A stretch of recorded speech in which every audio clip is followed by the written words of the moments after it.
Hey there, crafty people, it's Marie here, and welcome back to my channel. I am sharing a quick tip today. I want to feature the scrapbook.com's clearly amazing multi-use mat. It's a little bit sticky, like a sticky mat, but I wanted to show you how you could use it with some of those larger stamps that you have in your stash. So we have some larger stamps. I've got some larger stamps like the Slimline that I'm using here, or some background stamps, and some of them don't fit in the regular sized MISTI. So what can you do if you have a stamp that is a little bit too large for your MISTI or your stamp platform?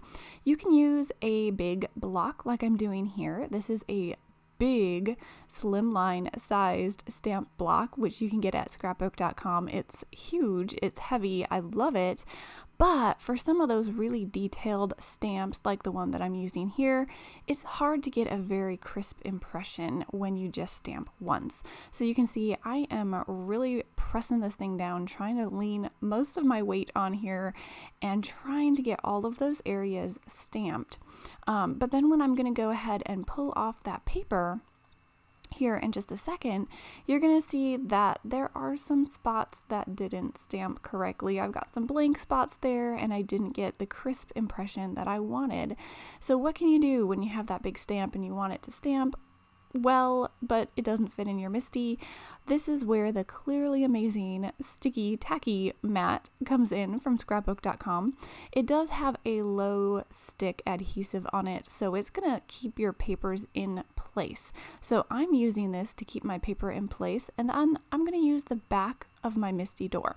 Now, full disclosure, this stamp that I have from scrapbook.com does fit inside my regular size MISTI, but I have some other stamps from other brands that don't fit inside there, and I was just using this one as an example to show you how you can use the back of your MISTI door.